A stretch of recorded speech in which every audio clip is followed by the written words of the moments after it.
Bonjour, dans cette nouvelle vidéo, nous allons mettre en place la connexion. On vient sur notre fichier login.php après redirection, qu'on est arrivé sur cette page. On va mettre en place la structure HTML de base. Donc avec Visual Studio Code, il me suffit de saisir point d'exclamation et de faire tab. Automatiquement, il me met la structure, la squelette HTML. Donc ici, à titre, je crois que là, qu'est-ce qu'on a mis? On a mis espace membre. Là, on va mettre espace membre, barre connexion. Ou connexion, espace membre. Donc ici, je vais changer l'indentation. Je vais mettre en retrait avec des espaces et je vais cliquer à lui. Comme ça, ça prend moins de place pour le code HTML. Je rappelle, ceci n'a rien à voir avec PHP. C'est juste que visuellement dans Visual Studio Code, j'aime pas trop voir les gros espaces dans le HTML parce que ça devient très vite illisible. On va voir comment on avait chargé Bootstrap ici. Je vais copier les 3 lignes qui chargeaient Bootstrap. Et là, si on actualise, on n'a rien. Bon, parce qu'on n'a rien. Et dans Body, on avait une div qui avait cette classe. Je vais la coller ici. Et il faut fermer la div en question. Je sélectionne et je fais tab. On a le formulaire. On va faire la même chose. Je ferme. Je sélectionne et je fais tab. On a notre card et le titre. Donc je ferme div card body et je ferme div card. Là je vais faire CTRL SHIFT P et je sélectionne format, donc mettre le document en forme. Automatiquement il me remet en forme le document et tout. Ici nous allons mettre se connecter. Là je vais plutôt mettre un H5 et je vais lui donner la classe card-title et j'enlève le px3. Voilà ce que ça donne. On enlève le point également. On va copier une des divs qui était ici.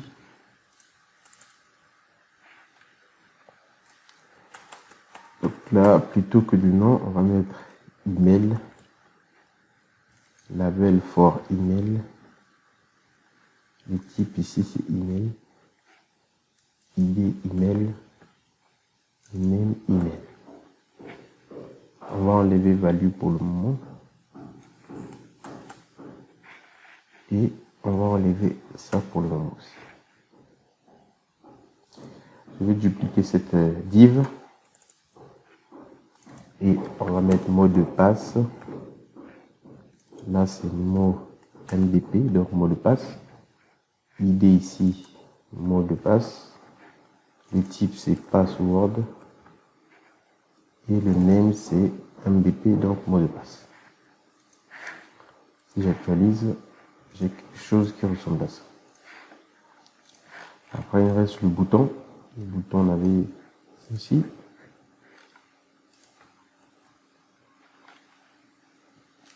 Ici on va mettre le titre connexion.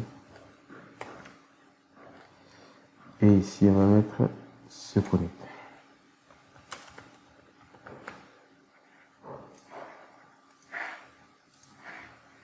Voilà, on a notre bouton se connecter. Jusqu'ici, je vais changer la couleur primaire là. Je vais mettre BTN. Je sais pas s'il y en a, BTN-dark. Comme ça, j'ai un bouton qui est noir en fait. Voilà. Et je vais changer également à login. ici, ça va être btn-là. Je vais recopier cette div là aussi et le remettre ici. Donc là, on mettra vous êtes nouveau ou vous n'avez pas de compte.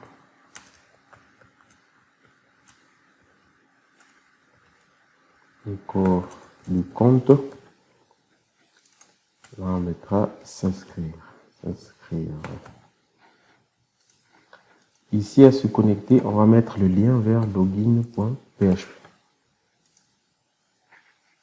Ok. Et ici, on mettra index.php afin que quand l'utilisateur clique sur ce lien, il soit redirigé vers la page qu'on a mis pour l'inscription. Là, je clique s'inscrire, je viens s'inscrire, je clique se connecter, ça m'amène vers se connecter. Super. Là, je vais juste augmenter la marge en haut, que ça soit un peu plus distancié. Là, on est plutôt bon. Donc, on va attaquer le code.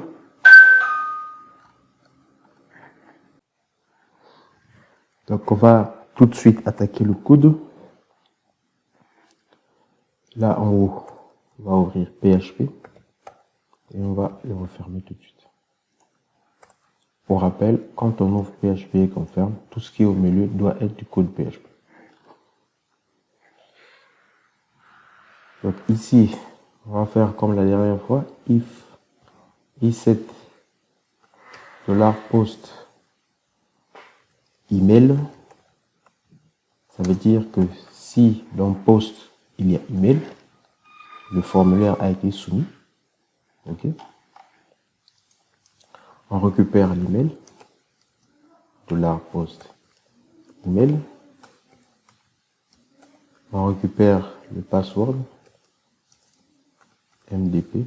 Non, c'est $post MDP. Et on va faire nos fameuses vérifications. Donc on crée notre tableau error. Et on est parti. Première vérification d'email. Donc si if i7 un petit email, donc si l'email est vide, là on ajoute dans le tableau d'erreur email égale, veuillez saisir votre adresse email. Et aussi if un petit password. Donc si le mot de passe est vide, on va dire erreur MDP égale, veuillez saisir votre mot de passe. Ok. Et là, if si si un petit, ça veut dire que si le tableau contenant les erreurs est vide, ça veut dire qu'il n'y a pas d'erreur, vu qu'on a déclaré vide par défaut ici. Et là, c'est ici qu'on va faire la connexion.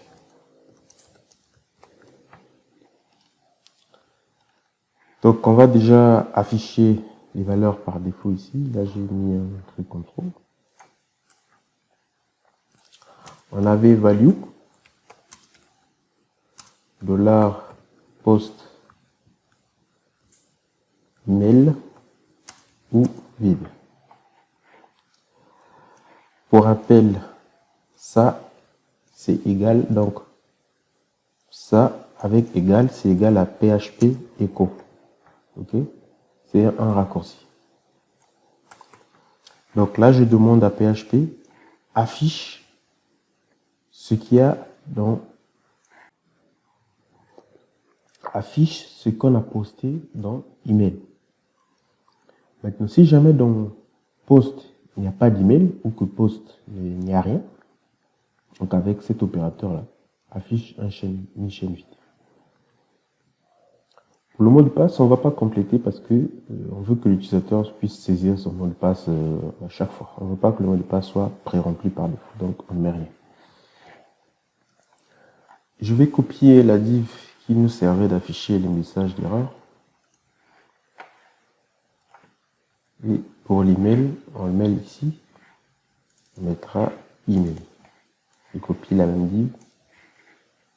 Je mets un mot de passe. Et là, c'est NDP. Et là, on est plutôt bon. Je vais enlever require et require ici pour tester. Donc, j'actualise la page. Je clique sur connecter. J'ai bien, veuillez saisir votre adresse email, veuillez saisir votre mot de passe. Super, ça marche. Il nous reste le message global. Donc, on a mis ça avant card, ok. Ici. On va mettre le formulaire comporte des erreurs, veuillez corriger. Donc, si je ressoumets, j'ai bien le formulaire comporte des erreurs, veuillez corriger. Ok. Maintenant, on va faire notre connexion. Enfin, on va faire la connexion, oui. On a vu là que il fallait faire PDO. Donc, on fait PDO égale new PDO. On met MySQL du point host égale l'adresse du serveur, donc local host, point virgule dbname égale le nom de la base de données, c'est PHP formation. Après, ici c'est le nom de l'utilisateur MySQL, root, chez moi, et password, je n'ai rien parce que j'ai pas de password. Et en troisième paramètre, je mets un point virgule. Ici c'est PDO MySQL atr init commande. Et là, on fait set names UTF-8. Donc ça signifie que quand PDO va se connecter à MySQL, il faut qu'il dise que nous, on travaille en UTF-8.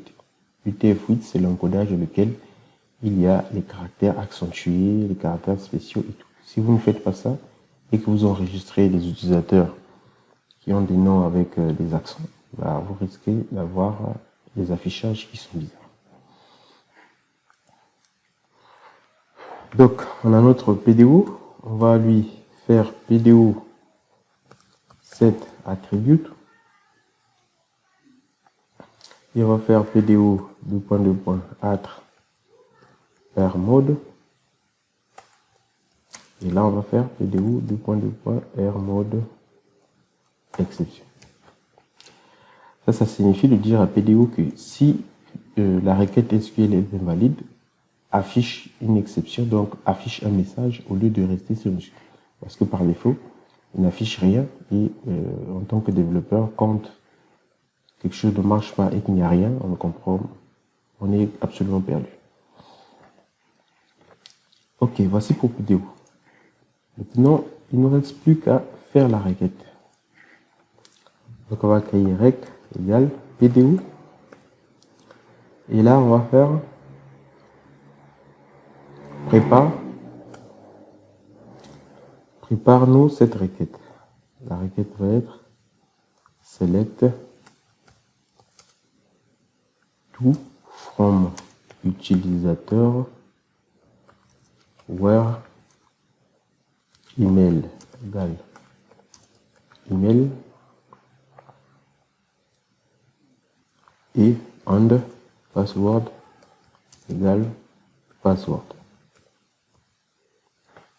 Ok. On va dire, mais on va remplacer par MDP. Et je crois que de la base de données, c'était mot de passe. Où je peux vérifier. Donc je viens terminal. Je fais contrôle avec le bouton là. Et là, je vais me connecter à MySQL. Donc MySQL. CTRL L pour effacer le terminal. Donc je fais MySQL-U route PHP formation. Et là on fait desk utilisateur pour voir qu'est-ce qu'on avait mis. On avait mis MySQL, ok. Mot de passe plutôt. On a préparé notre requête, on va donc l'exécuter. Donc je fais rec exécute. Là, il faut que je lui précise les différents paramètres ici, email et mot de passe. Je lui dis donc email, ça correspond à la variable email et MDP correspond à la variable password. J'ai ma requête et je vais récupérer les résultats en faisant rec. Cette fois-ci, je fais fetch.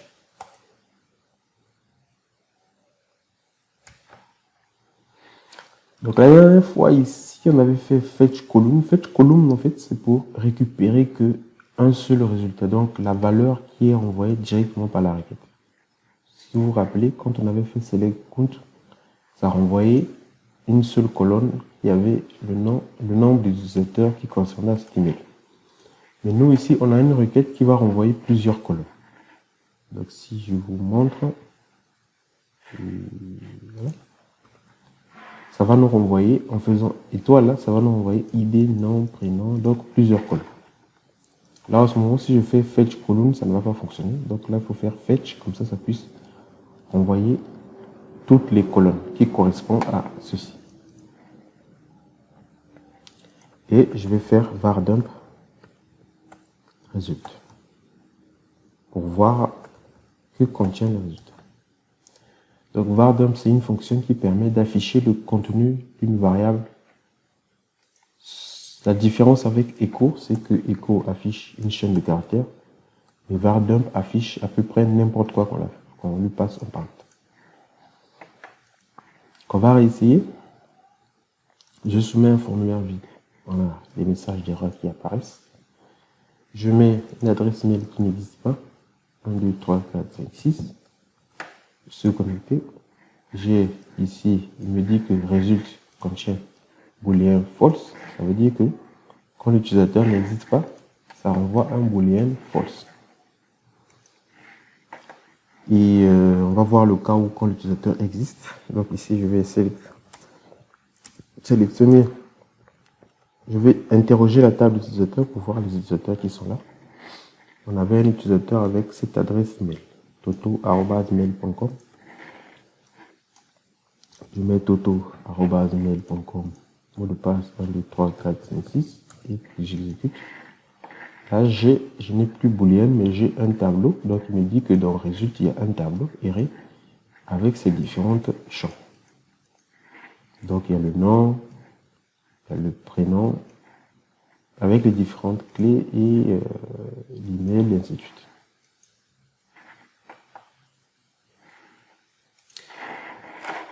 Ici, il y a quelque chose qu'on va changer. Ici, on va lui dire, parce que par défaut, il fait un peu n'importe quoi.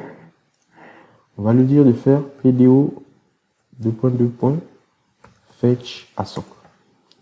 Fetch assoc, ça signifie que il ne doit pas mettre n'importe quoi dans les résultats qu'il envoie, mais il doit plutôt nous créer un tableau sous format clé-valeur. Regardez la différence. Si j'actualise, j'ai quelque chose de beaucoup plus simple. Donc là, j'ai la clé ID qui donne 1, j'ai la clé nom qui donne ça, clé prénom et ainsi de suite. Là, j'ai plus des choses qui ne me conviennent pas. Ok. Donc on a vu que quand résulte est à false, ça veut dire qu'il n'a pas trouvé d'utilisateur. On va faire un if résulte égal à false. Donc là je dis si dans résulte il y a false, ça veut dire qu'il n'a pas trouvé d'utilisateur. On va mettre errors global égal utilise email ou mot de passe invalide. Ça, on lui dit qu'on n'a pas trouvé un utilisateur correspondant à l'email et au mot de passe que la personne a fourni. Sinon, ça veut dire que on a bien notre utilisateur. Là, on va refaire un var_dump ici.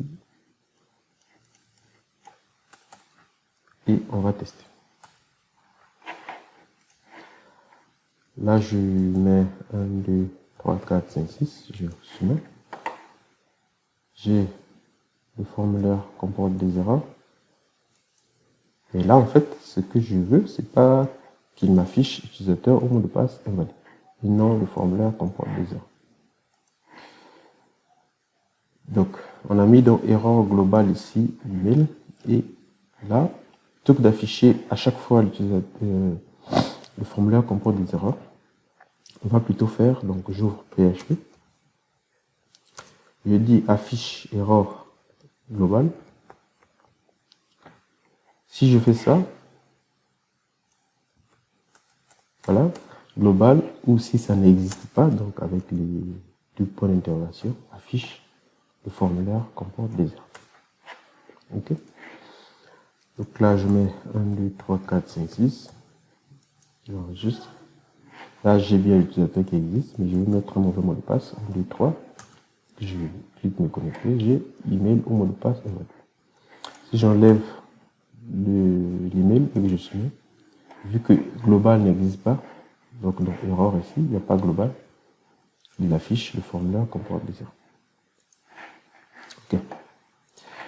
Donc l'utilisateur s'est connecté, on va lui rediriger donc vers la page membre. Parce qu'il s'est bien connecté, il faut qu'on le redirige vers la page membre. On va créer une autre page ici, membre.php. Là-dedans, on va mettre bienvenue sur la page des membres.